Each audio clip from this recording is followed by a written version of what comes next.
Hey everybody, welcome back to Video Game SO. Dragon are now forever running a series, the Unported Playlist, where I take some of my favorite unported arcade games of all time. And today we're playing 2006's Afterburner Climax, released by Sega on the Sega Lindbergh Yellow. I know what you're thinking, this game was ported and it was brought over to the PlayStation 3 and Xbox 360, but it was delisted like 2015, and it's the last time you've been able to actually purchase it, which means that at this point in time it definitely is re-unported unless you actually go through emulation. But honestly, I don't really follow my own rules on the Unported Playlist channel, and you guys know that. But Afterburner Climax is just a bigger, brighter, more 3D version of all of the games we played in the Afterburner series before this, and I absolutely love it. It is a straight 10 out of 10. Before we get too far involved though, do me a huge favor, go down below, hit like and subscribe, and ring that notification bell. Definitely helps us out. And if you feel so inclined to want to support the channel, I got a Patreon link down below as well. But I remember first seeing an Afterburner Climax arcade cabinet probably like 15 or so years ago, and it was the gigantic cabinet with the big servo chair that would throw you around in every single direction depending on how you move the flight stick, and that definitely is an absolutely amazing way to play the game. But at this point in time, not many of those cabinets are left out there, so we're kind of left up to emulation, whether you're on PlayStation 3, Xbox 360, or in this instance Teknoparrot. And that is always awesome that we still have the preservation of these games, because if we actually lost Afterburner Climax, the only way to play it was in arcades, that would be a bummer for most people, because this game is just Sega still doing exactly what they knew how to do in 2006. Make some of the best, most action-packed, bright intensity arcade games they possibly could. It is such a simple to learn game, but the difficulty definitely ramps up, and you are going to see I take some deaths in this playthrough. As far as the actual gameplay is concerned, it's everything you know about Afterburner. You have your machine gun, you have your missiles with the lock-on mechanic, you have your throttle, and you have your throttle brake. You also have Climax mode, which you push the throttle past a preset position and go into basically bullet time effects. And honestly, going into bullet time in the cockpit of a fighter jet is absolutely outstanding, and I do love the canyon levels maybe the most, and I feel like at least some of Top Gun Maverick was inspired by Afterburner Climax. I'm sure that's not the case, it's just a coincidence, but flying through these canyons here, using your throttle, trying to avoid all of the different radar installations and military missile batteries while you fly down and try to not hit the wall. It is just some of the best gaming you can get as far as arcades, as far as I'm concerned. I absolutely love it with that gigantic sun in the background, those Sega blue skies kind of falling off into golden hour. This game just looks absolutely outstanding in motion. Now you can play this game as well on 16:9 or widescreen mode, but because it came out in 4:3 in arcades first, I figured I'd give it its original aspect ratio. And this is the type of game that I really wish Sega would bring back as far as virtual reality is concerned. I mentioned that about Cosmic Smash some years ago, and Sega actually brought out a new version of that game. Imagine playing Afterburner Climax with modern graphics in a VR headset, flying through all of these areas. I think it would be absolutely outstanding, although it might be a little bit of a vomit comet when it comes to the motion. But Afterburner Climax is just one of those games, whenever I play it, I always have a good time, and you will see here, it does have some minor branching pathways as well, so you get at least 2 play sessions before you've seen everything the game has to offer. And I absolutely love all the drama involved on the screen. There's so many different fighter jets you have to shoot down, so many larger planes that you have to knock out of the sky, so many missiles coming your way that you can either shoot down or try to navigate around. There is something going on every single second you're playing this game, unless you're at the score screen between stages. It basically never lets up. It dials that intensity up to an 11 and drives it home the entirety of the gameplay, giving you like 14 straight up minutes of absolute adrenaline rushed arcade action. And that is really what I love about Sega. They know how to make 15 minutes feel like 45 minutes in all of the best ways possible. I love that every single stage has a completely different visual look, because honestly, from start to finish, the gameplay is exactly what you experience in the first minute as you do in the last minute. Fly the ever-loving hell out of your jet, try not to get hit like I just did there, and blow up everything in your path. And you'll see here you do get some bigger planes as well that you can shoot out of the sky. But this is just classic Sega doing classic Sega shit, and I love them for that.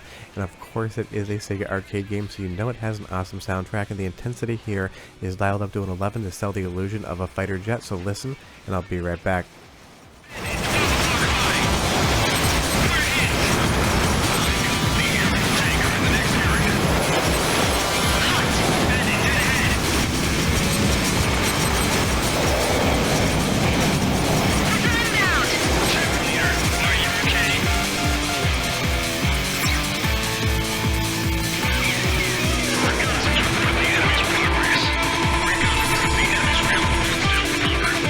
Your missiles will blow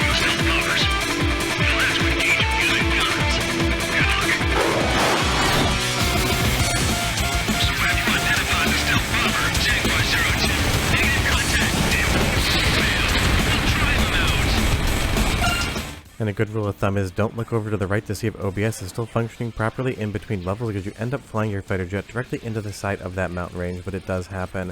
And all of the music there, all of the sound effects, and especially your radio man giving you different information just 100% works in context of what you're seeing on screen. But again, these canyon runs, which are going to get even more intense later in the game, are some of my favorite levels, because honestly it's a little bit less about combat and a little bit more about just navigating around with that flight stick. And I do play these games with a flight stick on my PC, giving myself the best sensation of throttle and overall analog control, so you can really just beat the ever-loving hell to that stick like it owes you money when you're in those canyon stages. Because here in the open areas where combat is the name of the game, it's an absolute ton of fun for sure, but you really don't have to worry about hitting too much, which is nice because you have to worry about not getting hit. And again, Afterburner Climax really doesn't pull any punches. I'm playing this game on normal difficulty, and if you dial it up from there, it's going to get absolutely brutal. But it is one of those games that only takes 14 minutes from start to finish, so you could absolutely just try to train on this thing and get a 1cc clear. That would be so much fun to play, because it kind of has that shmup aesthetic to it, but it is in full 3D in the Afterburner Climax franchise. And again, I can't stress enough just how incredibly good this game looks for 2006. All of the sand dunes below you, the light and bloom effect, the little bit of contrails coming off of the back of the planes in front of you, even the particle effects and dust that you're seeing here look so good. Of course, this game is old now, almost 20 years old at this point in time, but I would say that the Lindbergh had a ton of horsepower on the visual side, and it has still aged really well. But you tell me down below, what do you think of the overall visuals? And I appreciate that every single stage is basically bite-sized, and you do get the ability to kind of take your own path. You get like 1.5 to 2 minutes of gameplay per stage, and then you get like a 15-second break until you're right back into the action. The pacing on Afterburner Climax is absolutely perfect in my opinion. You'll see here I decided to go left this time, just giving you guys a zigzag tour through the world of Afterburner Climax. And it is a bummer that this game's been delisted, because unlike some of the Daytona games which deal with licensing, it's not like there's a ton of licensing involved in something like Afterburner, though the intro sequence when you actually boot up the game does say that it is licensed by Lockheed, so maybe Sega even lost those licenses as well, so they can't actually put these official planes in the game. And that is the fun part.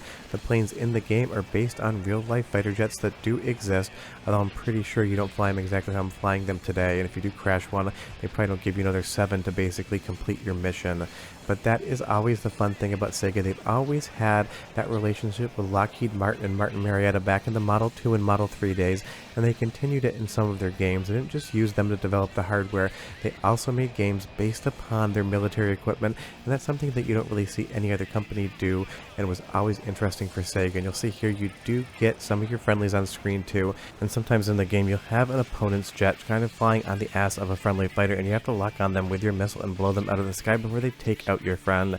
But this is where the game goes full Michael Bay, over the top ridiculous in all the best ways possible, and it's also where I give you the second soundtrack sample, so go ahead and listen for 35 seconds and see how hard it is to fly a fighter jet through a tunnel. But enjoy, because again, this music is a 10 out of 10.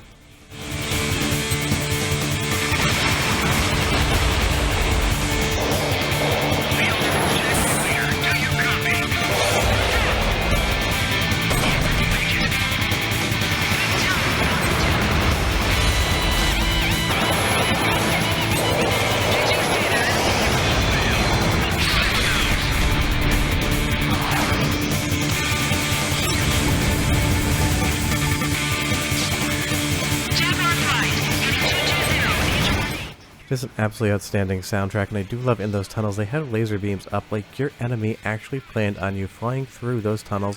They were trying to keep their base safe, because I'm pretty sure in real life a fighter jet has never flown through a huge tunnel system, but if it did, I'm sure the government wouldn't tell us about it. But it sounds like something Red Bull would set up just for a stunt. But as far as Afterburner Climax is concerned, this game is just a straight up 10 out of 10 for me, and if you've never played it, you 100% owe it to yourself to do so. The gameplay is top notch, the soundtrack and sound effects are on point, and the visuals are absolutely outstanding. Flying into a golden hour sunset here with all of these enemy fighter jets and missiles coming at you, hitting that flight stick like it owes you money, and just trying to survive to the end of the game just hits in a way that not a lot of other arcade games hit, and like only Sega could bring to you. If you want to play this game on your PC, it 100% works on Teknoparrot, and that is where I'd recommend playing it just for ease of use. Leave me a comment down below and you tell me if you played Afterburner Climax before and what do you think. But we're done. I'm going to continue the mission, fly into the side of a building, and I'll see you guys next time. Bye bye.